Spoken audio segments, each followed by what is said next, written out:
sëñ bi dañu bëggoon tey nga présenté wu ci kanami internet yi di waa suñu Planète TV et nga wax ñu tamit ban ambition nga am pour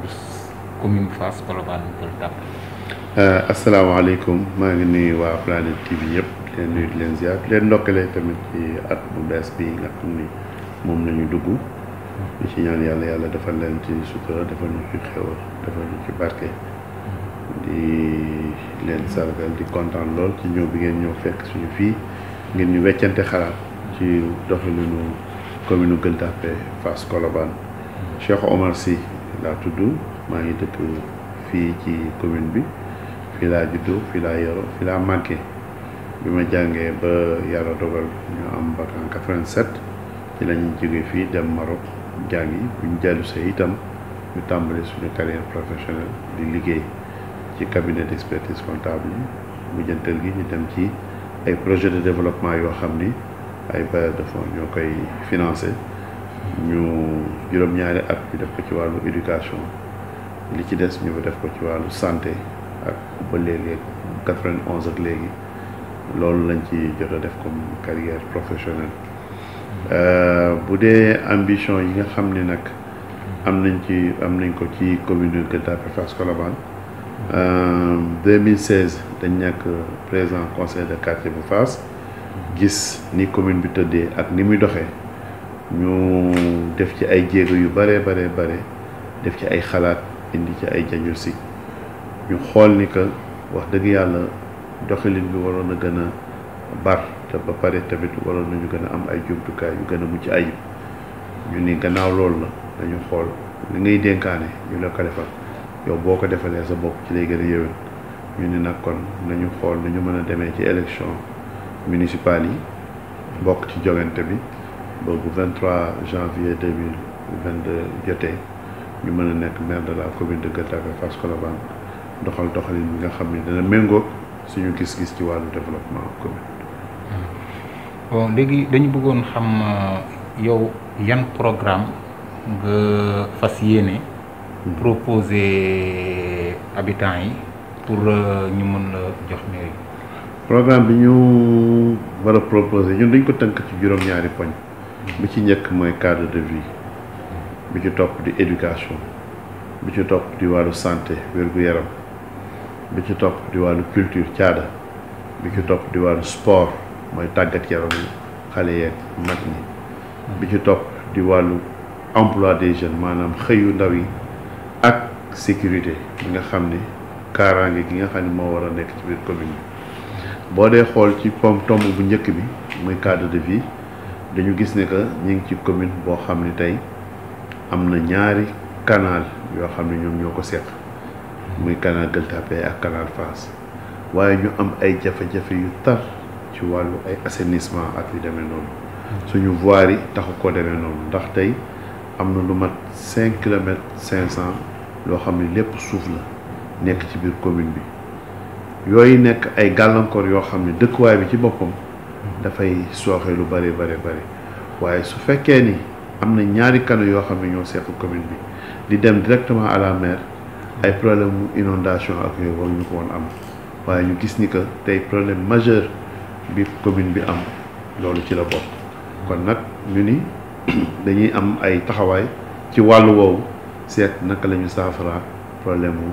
cadre de vie wu Gueule Tapée Fass Colobane ba mu mën a méngoog waa Point E wala mu méngoog waa Médina nga xam ne tey ñoom bu tawee bu tolloo waxtu ndox mi yëpp dem loolu tamit dañu bëgg a am genre dëkkuwaay yu mel noonu bañ di xaar ndox mi di ñëw ci suñu biir néeg yi nekk fa lu mat ay semaine wala ñaari semaine nit ñi di togg ci seen kaw la léegi yooyu dañu war a dépasser loolu ci suñu gox ñaareel ba ñu am problème mu éducation te tey loolu warul woon ma nekk biir Gueule Tapée Fass Colobane ndax ñun ñooy benn commune ci Sénégal boo xam ni juróomi lycée ñoo ko wër nga dem ci 550 communes yëpp daanaka doo ko fa gis waaye tey boo gisee Blaise Diagne mi ngi ci peggu commune bi Delafosse mi ngi ci biir commune bi Kennedy mi ngi ci biir commune bi nga dem Jean de La Fontaine lycée Thierno Birahim Mbacké mi ngi ci biir commune bi ñetti lycée ngi ci biir commune bi nga am lycée d'application ci pegg li kon mën nañ wax ni ceinture scolaire bi gën a développé fii la am nañ 13 écoles primaires 6 institutions préscolaires boo demee ci njàng mu kawe bi da ngay gis ni tey am na université de Dakar am Pateba yeneen université yi fi nekk ISM nga xam ni dañuy jàngale ci njàngale mu kawe wàllu architecture wàllu journalisme wàllu école vétérinaire mi ngi fi école d'environnement médecine école Saint-Christophe yooyu yëpp nekk ay universités yoo xam ne tey mën nga fay jàngee daanaka maternelle tout tànk ba ngay am doctorat ci université booy jàngi da ngay docteur dugg oto kooku avantage comparatif la boo xam ne waruñu ko woon ñàkk lu tax ndax tey jii boo demee heure njàng bu jotee nga dem ci mbedd mi li fay nekk ci xale day jéggi dayo ay xale yoo xam ni jànguñu tey jii suñu taux d'achèvement scolaire mooy xale yi yeggali seen jàng ci commune bi dafa faible nga xam ni tey boo amee bac miracle la boo amee BFM daanaka kéemtaan la boo demee université kéemtaan la te loolu nag mënuloo dëkk ci commune boo xam ne tey li fa nekk ci jumtuwaay nekkul fenn ba pare njàng mi di sooxe loolu tamit am nañ ci ay jéego ngir joyanti loolu ba nga xam ne tey ku tàmbali sa njàng da nga koy yeggale ci anam bu mucc ayib def comme Kagame ni mu def au niveau de Rwanda nga xam ne tey école privée ya fa nekk sax ñi ngay tëj lu tax parce que dafa réhabiliter toutes les institutions toutes les écoles publiques loolu nekk ci kii bi ci wàllu santé ñu fexe ba yëkkati prise en charge médicale bi ndax tey ku xool suñu taux de prise en charge bi ñu am fii médical c'est 1% taux de pénétration CMI waroon na am tey jii dëkk bu mel na Gueule Tapée Fass Colobane ak li fi nekk ci néew yu doole ñu fexe ba ku fi am problème santé wàllu wér-gu-yaram nga am ku la ko mën a defaral waaye tey boo xoolee sa bëñ du metti ba nga faj ko fi sa bët du metti ba nga faj ko fi sa dara du metti ba nga faj ko fi lu tax parce que suñu plateau technique bi nga xam ne moo ñu war a saytul suñu wàllu wér-gu-yaram tax ko demoon nit ñi di dem ay Gaspard Camara wala yeneen hôpitaux yi nekk ci aux alentours pour di fa mën a fajoo bi ci des wàllu caada tamit war nañ ci am taxawaay bu mucc ayib ndax fii xolu caada la ci Sénégal bale yi fi nekk kenn xamul lu ñu toll waykat yi fi nekk kenn xamul lu ñu toll même cinéma dafa nekk nu mu tuddati gox boo xam ne Djibril Diop Mambéty fii la yoroo fii la màggee ba am na jarbaatam boo xam ni doomu Wasis Diop la Mati gagné ne grand prix international du jury de Cannes mooy film boobu ñuy tuddee Atlantique kon doomu commune bi am nañu raaye yooyu ci bitim réew kon loolu day nekk suñu fierté waaye loolu nag dafa am lu ko war a màndargaal ba xale yi fi nekk di ay jeunes talents ñu bañ a nekk des Mozart assassinés mooy des xale yoo xam ne seen talent dina am ñu ko mën a soutenir topp ko ba mu mën a jur dara bi ci topp wàllu sport la ñu am ay infrastructures sportives ndax tey liñ fi am ci ay école yu mën a am ay terrain ci biir dafa bari de la Fosse 6 hectares Manguier 3 hectares Kennedy gis ngeen nu mu toll ay terrain wu football ak jumtuwaay sport yëpp waroon nañ ko mën a am muy terrain basket terrain football terrain handball salle de gymnastique terrain judo salle de judo loolu yëpp waroon na fay mën a am mais nag ñàkk exploité yooyu ni mu waree moo tax tey yooyu yëpp amu fi ba même terrain gazon synthétique nga xam ni commune yi ko yu wër yëpp bu ci nekk fexe nga ba am benn gazon synthétique ñun loolu yàlla def na amuñu ko benn terrain basket lañ fi jot a am boo xam ne fi la avenir Fass Basket Club di entraîner te kooku ñun ñoo ko fa def donc lu mel noonu war nañu fexe ba commune bi yëpp am jumtukaayu sport yoo xam ne xale yi dinañ fi mën a tàggatu loolu tamit ci suñu programme la bokk bi ci des mooy wàllu ndaw yi lii ci gàttal am nañu un programme boo xam ni bëgg nañu sur juróomi at ñu dugal ci biir commune bi lu tolloog 2 milliards yoo xam ni ñi bëgg a ut liggéey bëgg a am liggéey moo xam ndaw nga wala nga xam ni ku jigéen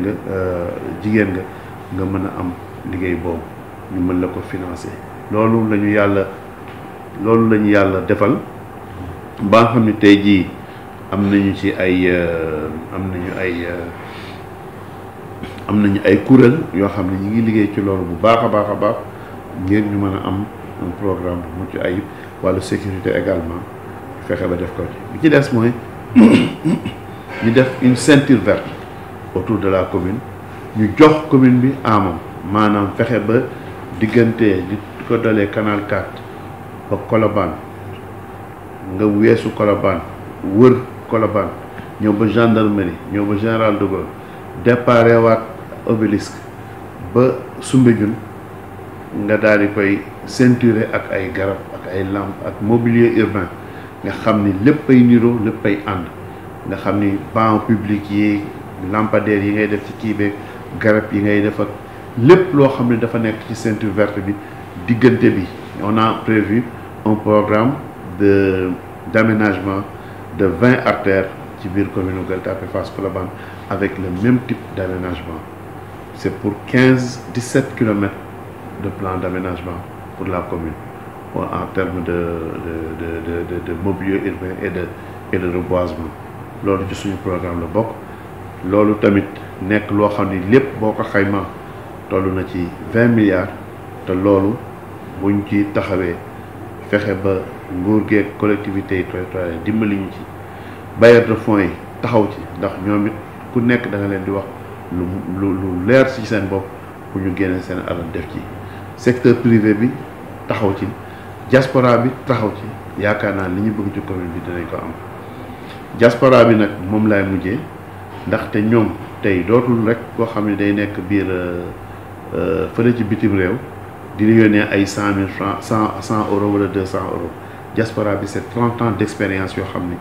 li ñu amee seen bopp gis ko bitim réew liggéey ci ay anam yu kawe war nañu fexe lu ñu ko indiwaatee ñu investir ko ci réew mi muy commune Gueule Tapée Fass Colobane ñi ci seqal loolu ñu ñëw li ñu am ci xam-xam ñu dimbali ñu ba nga xam ni liñ fiy liggéey yépp day méngoo loo xam ni c'est des normes internationales loolu mooy suñu mbébét ñu tënk ko te yaakaar naa ne buñ ci taxawee yàlla mën nañu ci defar sutura. est-ce que tey jii nan nga jàngatee bilan maire bi fi nekk maire Ousmane Ndoye nan nga jàngatee bilan bi. xam nga ni may wax toujours rek gis nga bilan boo koy def da ngay am situation d'ouverture ñun mënuñu ñëw ni liggéeyu maire fii la toll ndax amuñu benn situation d'ouverture balaa ngay mën a xayma dara dafay am des références données de référence yooyu amuñu kon moo tax ñu ni ñun li ñu gën a yitteel mooy li ñu nam ma def ci commune bi te gis ni dafa sooxe ñu ñëw taxaw ci proposer ko population yi buñ ci àndeek ñun incha allah ñu réaliser ko li nga xam ne ñun moom lañ ko waxee mais buñ fi nekkee di xool lan la maire def ak lan la deful alors que xamuloo li mu def ak li mu ñàkk a def fan la ko sukkandiku ak fan lañ ko doon séentu loolu da ngay am problème moo tax ñu ni ñun daal dañu bëgg focaliser wu dañu bëgg jël suñu dooleeg suñu xalaat yépp yamale ko ci li ñu bëgg a def ëllëg ndax buñ ko proposé buñ ko joxee population yi ni lii lañ bëgg a def buñ ci àndeek ñun ñoom mën nañu juger seen bopp xam ndax lii ñu leen di wax maire bi fi nekk defoon na ko wala déet su fekkee ne xalaat nañ ni lii defu ko te mosu koo def su ko defee bu boobaa ñoom dinañ ñu wuy si ci li nga xam ne ñun moom la ñu bëgg ak moom la ñuy xaar ci ñoom. léegi yow jongante yi da nga ci fas yéene dem ak coalition wala yow kese yaay dem te sa liste nan nga ko nar a tuddee. amaguñu tur ci liste bi ndaxte ñi ngi tëgg coalition bi coalition bi ñu ngi koy tëgg am nañu ay réunion ay daje yu bari yoo xam ni ñu ngi koy def ngir ñu am une bonne liste de coalition boo xam ni ñi nekk force yi nekk ci commune bi yépp lañ ciy dajale ñun dañu am benn plateforme électorale tuddee ko doomi Gueule Tapée Fass Colobane la grande force citoyenne nga xam ne ci la ñuy dajale képp koo xam ni nekk nga ci commune bi di force vive waaye ku ne xam na ni am na yeneen jéego yu ñeneen di teg su ko defee bu ñu ñëwee waxtaan ci ñooñu ak ñooñu ñëpp ba ñu d'accord ci benn doxalin ak ci benn jëmuwaay su ko defee ñun ñu ñëw ne tey jii suñu coalition nii lay tudd bu fekkee ni tëgg nañ ko incha allah yaakaar naa ne li gën a am solo mooy ñi ciy nekk une bonne équipe municipale ñun loolu mooy suñu yitte et l'équipe municipale mooy tax gox mën a jëm kanam et une bonne équipe municipale fexe ba chaque conseiller municipal bu nekk ci biir nekk un porteur de projet li ñu am ci projet ëpp na 34 boo jëlee conseiller municipal bu nekk nga responsabiliser ko ni ko lii yow yaa koy doxal incha allah sur 5 ans moom mu def ci yitteem dina la indil ay résultats moo gën benn maire jël lépp war koo yenu bu ko defee ñu lay wax maire ngay kii te loolu am na lu ko gën li ko gën mooy ñu fexe ba ku nekk ci biir conseil municipal bi yëg ni yow maire la te su boobaa responsabilité yi nga koy jox mooy tax mu mën a am yëg-yëg boobu loolu la ñu fexe ba doxal ko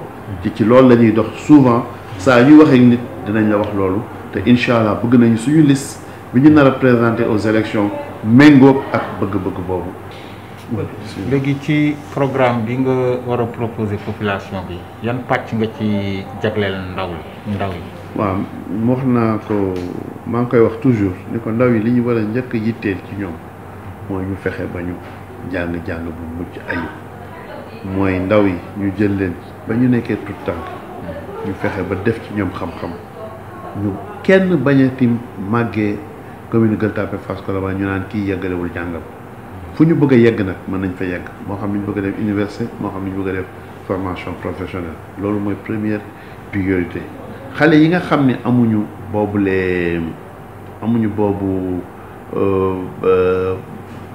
yàlla seen xel màccul lu baax a baax ba ñu nar a ñàkk seen njàng ñu utal leen ay classes intermédiaires yoo xam ne ñun ñooy wut professeurs yi fay nekk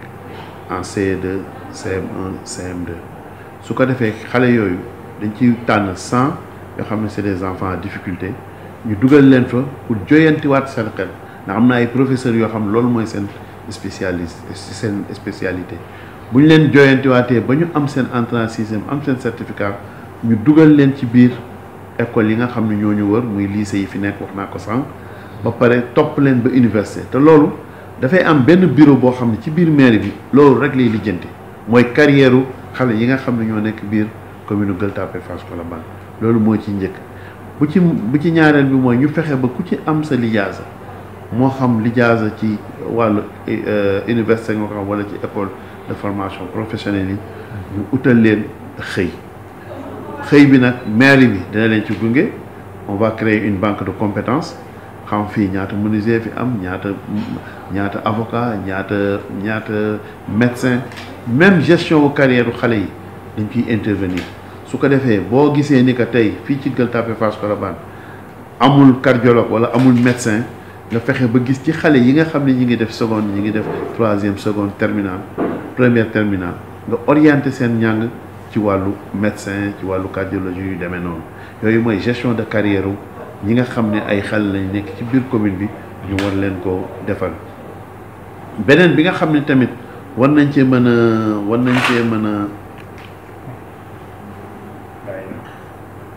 dafa bàyyi. mais on continue. beneen bi nga xam ne tamit war nañ cee bàyyi xel mooy ñu fexe ba xale yi bu ñu jàngee ba jeexal suñu mënulu am xëy ci yenn sociétés yi fi nekk wala yu demee noonu ñu mën leen a financer ay activités te mooy créer leen ay kër yoo xam ni yii mën nañ leen fa utal ay bureau ñu liggéey fa bu fekkee ne ay start-up la ñu am en tout cas orienter leen vers la digitalisation nga xam ni ci yenn jumtuwaay yi ñoom dañuy ñëw rek fekk ko fa ñu gunge leen nag benn ñu jox leen jumtuwaay yi war ñaareel ba ñu wutal leen un financement wax naa léegi ni suñu mbébét mooy fexe ba ci juróomi at yi lu mat 2 milliards dugg ci biir commune bi ci suñu programme 20 milliards bi nga xam ni moom la ñu am mais 2 milliards yooyu yëpp ci wàllu liggéey rek lañ koy jubal mooy ñiy liggéey soit ay jigéen lañu waaye li ci ëpp solo aussi nekk ay ndaw yu war a xëy mën a yore seen bopp parce que nii ñu leen di defee nii leen jox ay liggéeyu 50 000 ak yooyu rien que pour téye leen noonu rek amul njëriñ nañ leen jox ay liggéey yoo xam ne dinañ ci mën takk jabar mën ci yar seen doom mën leen ci dugal école bu ñu feebaree mën a faju ci loolu mais xam nga ni tey boo jëlee ay ndaw yu bari nga jox leen ku nekk contrat wu 50 000 bu ko defee weer bu dee bu jot seen soxla du faju te dañuy gën a ñàkk yaakaar bi nga xam ni moom la ñu war a am ci wàllu àdduna ñu ni daal nañu fexe ba ndaw yi ñu jox leen jumtuwaay yi war jox leen alal gi war jox leen xam-xam bu doy taxawu leen di leen topp kenn ku ci nekk ñu topp la buñ dee ren 20 bacheliers la ñu am ñu ni bu déwénee bëgg nañu am 25 bacheliers ñu xool leen dans toutes les filières ñi ci amul bourse it ñu jox leen un programme de bourse boo xam ni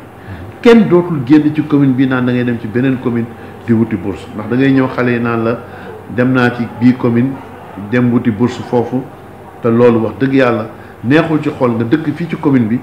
di dem di wuti beneen commune loo xam ni da nga fay wuti loo xam ni waroon nga ko mën a am ci sa biir commune loolu daal mooy suñu mbébét te incha allah programme boobu la ñu tëral pour ndaw yi jox leen liggéey jox leen xam-xam jox leen njàng jox leen wér-gu-yaram bu mat sëkk nga xam ni li ñu bëgg ci seen àdduna dinañ ko mën a am ba mën a tekki ëllëg. léegi ban jàngat nga am ci projet Fass émergent bi nga xam ne waa FINEAP ñoo ko waa UNFP ñoo ko kii. non loolu c'est un excellent projet bu baax la dañ ko war a soutenir ce projet là parce que tey jii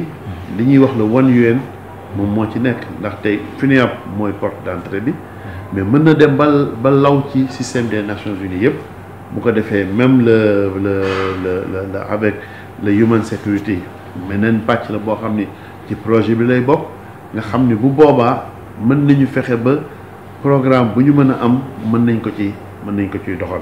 loolu dañ koy soutenir di ci remercier encore une fois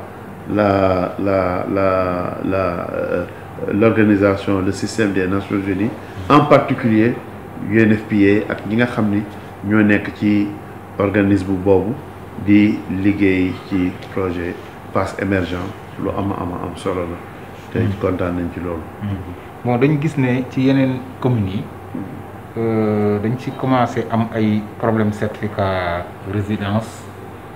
mu xaw a lëmbe tuuti communes yi ba am yenn maire sax yiy génn di setal seen bopp. yéen ci seen commune est-ce que mun nañ ne problème boobu am na fi wala. commune yooyu problème boobu ci commune yëpp la am ndaxte dañu jël lépp yóbbu ko biir mairie Gueule Tapée Fass Colobane am na ay xale yu ñu fa nekkal ñu ngi recenser problème yi mais le problème bi gën a am importance tamit nekkagul léegi mi ngi nekk entre le 8 et le 14 parce que tey lu duggit mën nga xam ni kii dëkk fi wala kii fi la dëkk waaye nañu fexe ba bu le 8 jotee bu ñëpp inscrire ñu jël fichier bi jox ko ñi nga xam ne tey ñooy jongante ñëpp ku ci nekk xam ñii nekk ci biir fichier bi ndax benn ci commune bi lañu bokk wala dëkkuñu ci commune bi est-ce que amul ay transfert d'électeurs bu amee ñu xeex ko ba nga xam ni ñi ci bokkul fii ñu génne leen waaye tamit ñu fexe ba tamit ñu am fichier boo xam ne buñ ci demee dañuy wër ni ku ci jongante te jongante rekk tax amul benn kii boo ci sukkandikoo war ngaa mën a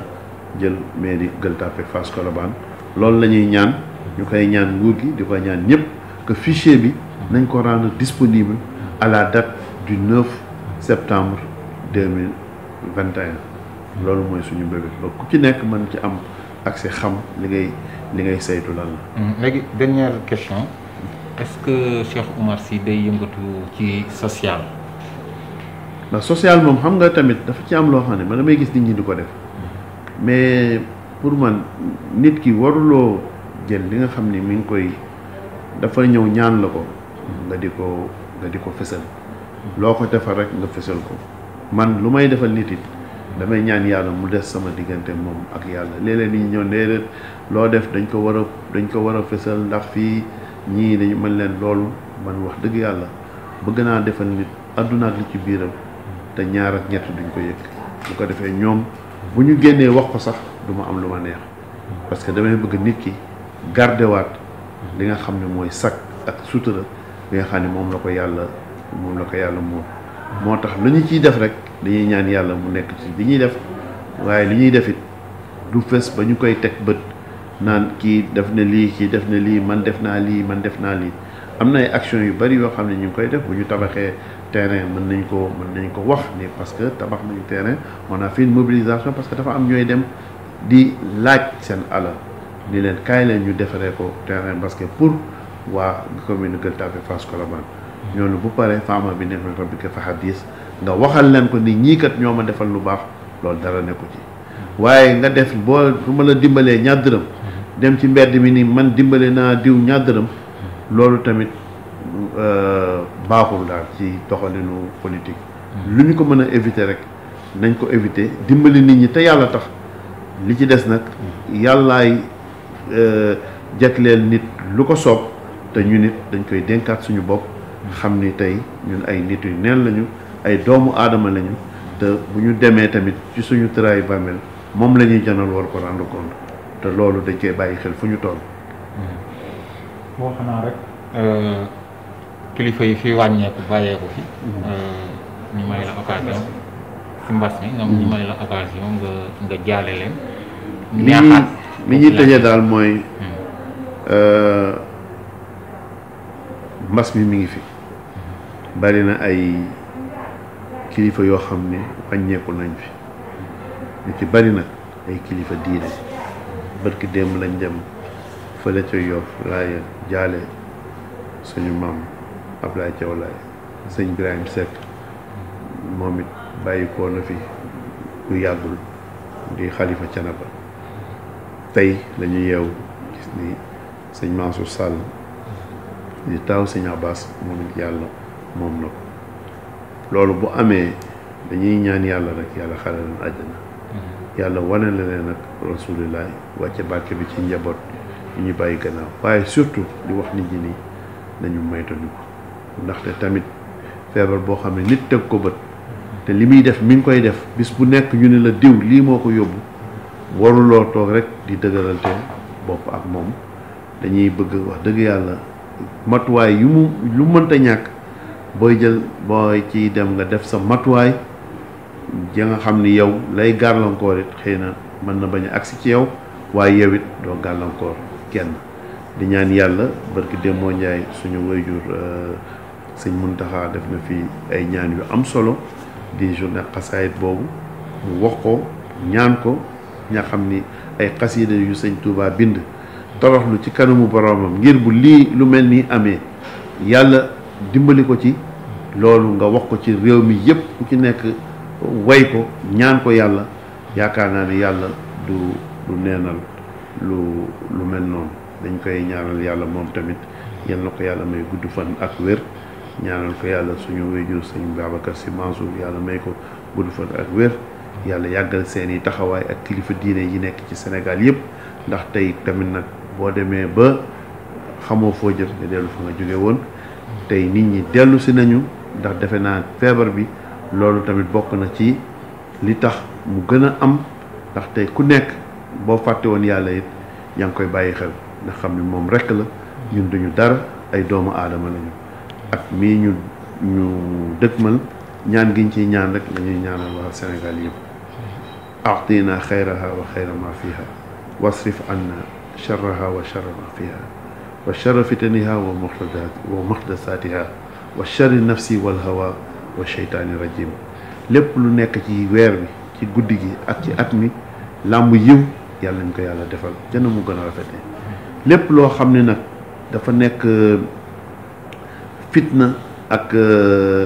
jafe-jafe àdduna ak gàllankoor yal nañ ko yàlla teggil te mu bañ a lor kenn lépp loo xam ne jafe-jafe àdduna la bu tegu ci suñu bakkan ak tegu ci ay bànneex ak yu demee noonu yal nañ ko yàlla xañ ba nga xam ni du gàllankoor suñu wàllu yàlla du gàllankoor suñu wàllu diine suñu liggéey it ci askan wi dara bañ ko gàkk-gàkkal ba bu ëllëgee ñu naan accam yàlla nañ ci yàlla musal yàlla defal ñu sutura defal ñu ndam ci lii nga xam ni moom la ñu dëtmal bu ko defee muy njëriñu askan bi te nag yàlla buñ ci gis suñu bopp yàlla nañu delloo lépp yàlla te xam ni moom rek moom moo mën lépp ngeen baal ñu àq ñu ngi leen di gërëm bu baax a baax a baax di gërëm seen télé bi di leen ñaanal yàlla fi télévision yi ci àdduna bi yëpp yegg yàlla na fa seen télé bi yegg ngeen muurloo ko ànd ceeg seen i ay kilifa te ñoom it yàlla bu yaakaar tas ci yéen bu seen yaakaar tas ci yéen yéen tamit yàlla bu seen yaakaar tas ci ñoom yàlla defal leen sutura defal leen jàmm ñu ngi leen di nuyu di leen sant di nuyu waa Sunu Planète TV yëpp wasalaamu aleykum wa rahmatullahi taala wa barakatu ngeen baal naa